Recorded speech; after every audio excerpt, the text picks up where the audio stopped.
Love, light, and blessings. Shamanic Allied Priestess here, and today's video is going to be a September wrap-up video. Um, mm, I'm recording this video right after um, I dropped off my youngest daughter at school, so I figured it would be a nice time to record this video, and then therefore I could still have something up because I'm trying to continue to post videos on a weekly basis, even if that means pre-recording videos and things of that nature. So yes, so one of the things that I like to do every month is, like I've said in numerous videos, every 2 to 4 weeks I like to pull a card from my chakra deck and pretty much create a grid around the chakra and work with that energy. And I do like checkup reads on myself, and I check myself just to make sure that that actual chakra has been balanced and that I'm in my best vibrational space. So for the first 2 weeks of September, the chakra that I was working on was the sacral chakra. And this chakra, the reason why this came up for me was because I needed to work on relationships. And I know a lot of times when we think about relationships, sometimes people think romantic, but it's not always just romantic. It was me working with the relationship with myself, the relationship with my children. I have 2 older kids now that are in college, and as our children get older, our relationship with them change. Um, you watch how much they're grown, giving them room to make decisions about their future. My oldest got engaged, and I'm excited, but it's also like scary for me. Not that they're getting married tomorrow, but scary for me because, like, wow, she's almost 20 years old. You know what I mean? And she's an adult, and she's in her first year of college, and it's just like so many changes. And my second oldest, he's in his first year of college, and just like letting him make his own decisions and things like that, because there is a different relationship from when your children are still young and asking you for advice for every little thing, and then when they start heading towards young adulthood and things like that, they start to get more independent and kind of do things on their own. And it's nice to watch them make good decisions, and wow, I must have done something right. But at the same time, like, it's also scary because I'm entering into a different phase in my life. I have my second youngest, the one that I always talk about, the one that's autistic. He's going to be entering high school, and things like that, and just watching him grow. He's getting older, so there's people that stare at him a certain way when we're out in public because they don't understand why he acts a certain way. And the mama bear comes out of me, and let's just say I'm not the most patient of people. If people are looking at my child a certain way, or if they make certain comments, I am going to let the Bronx come out of me. Um, and things like that. So, just watching him grow and the difference between him and his other siblings. And he's made some big strides, and a lot of things that they said he couldn't do, like he's been doing, like reading, and he's verbal, and he's like, I told him this morning, like, he's the joy of the house. Like, he is the happiest person you will ever meet in your life, and when I'm sad, I just look at my son, and he brings joy. So just working on the different relationship with my children.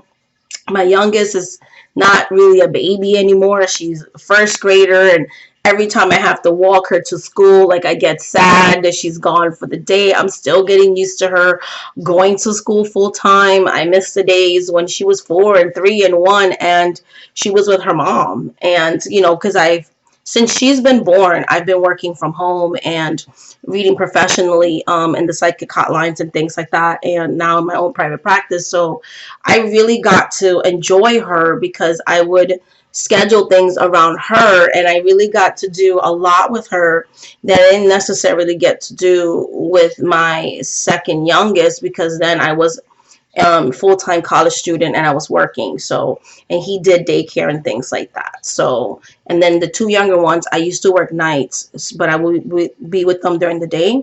But with my daughter, it was just like, you know, like most of her, half of her life, I've been raising her on my own. And her dad's still in her life, but like still, I'm like, was really a single mother with her, and I got to enjoy a lot of her. Like it's different. Like I got to do a lot of things with her that I didn't get to do with the other three. I even breastfed her and my second youngest the longest. So like, so just working with those relationships, and everybody's becoming independent and things like that. So, it's just interesting.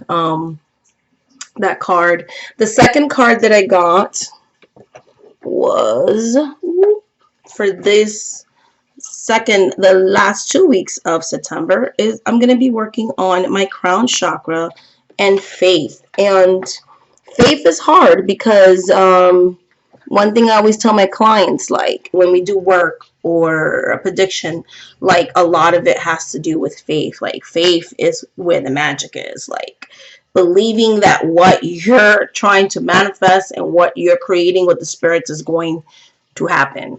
And all of us struggle with that, like we're humans. So just really working with that energy and with the crown chakra, and just really knowing like this is spirit talking to you and things like that. Like this is psychic, this is what's happening, you have a gift, like share it, say what you have to say, because sometimes you struggle with filtering yourself, like should I say that? I do anyways.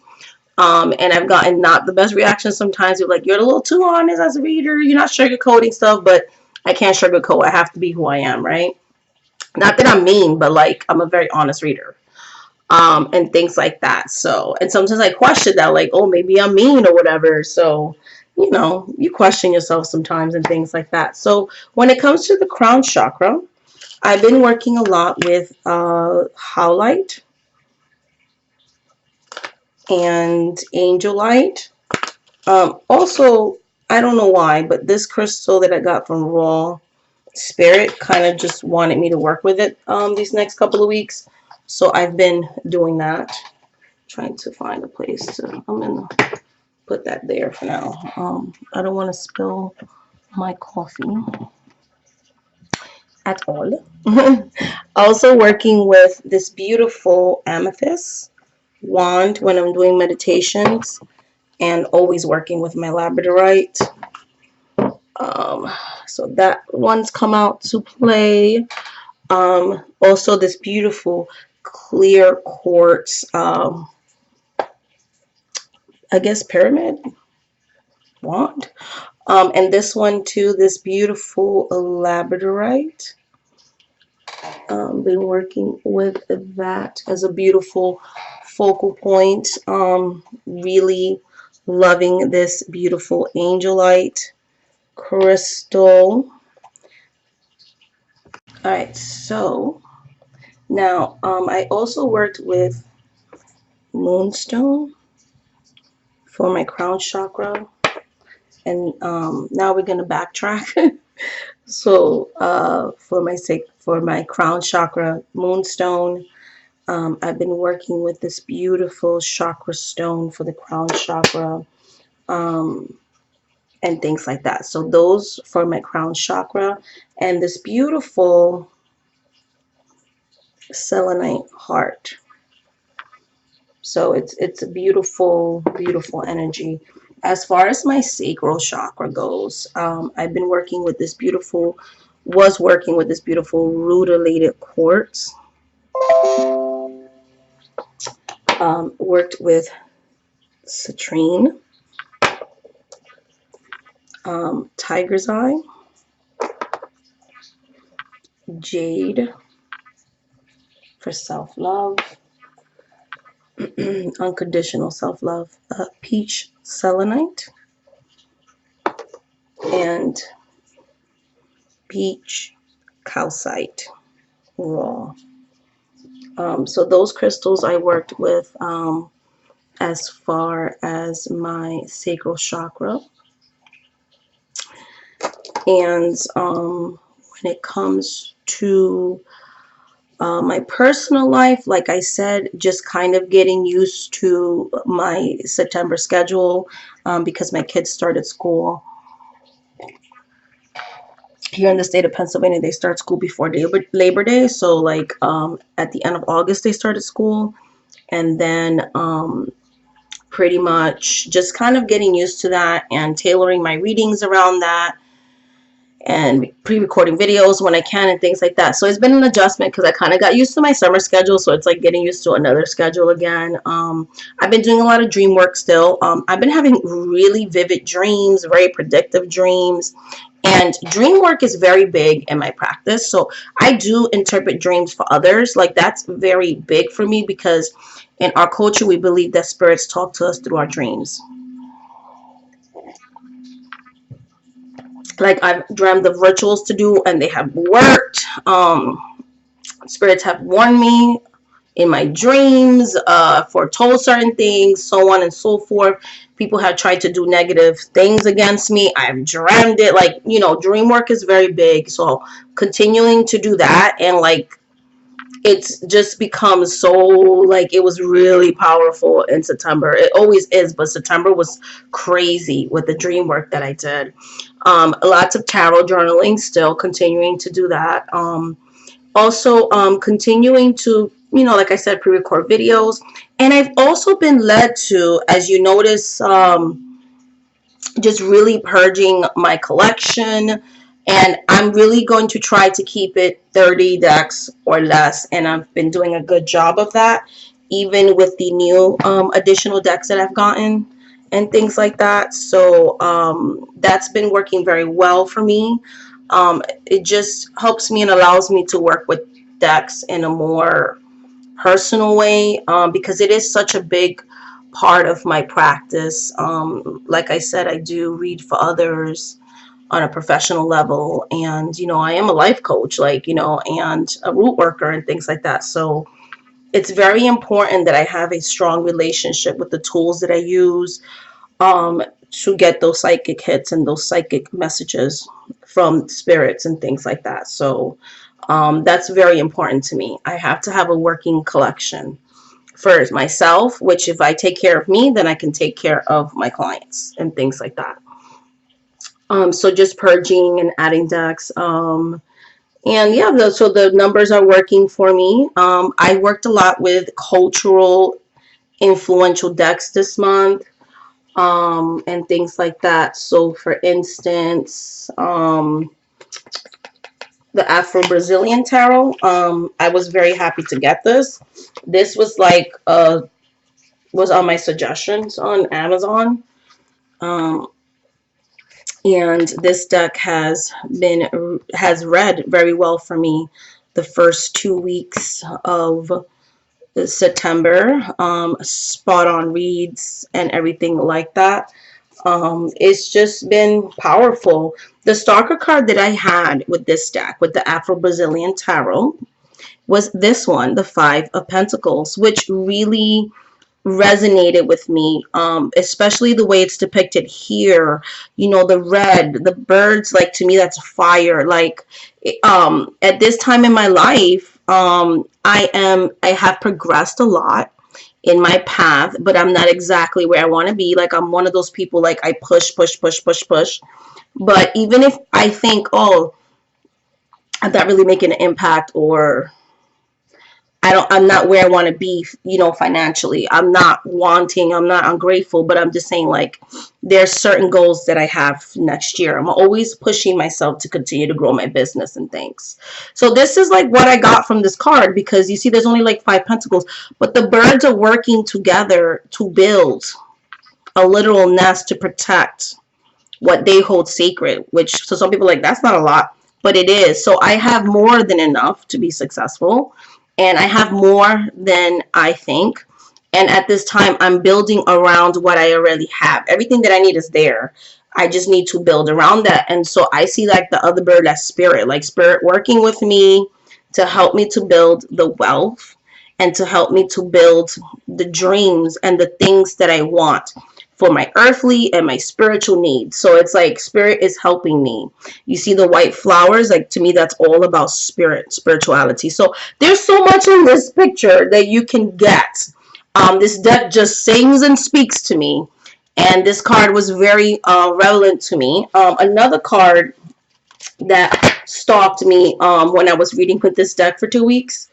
Let me see if I can find it real quick. Is the Agun card, the Death card. When I pulled this card, someone called me and told me they had a near-death experience.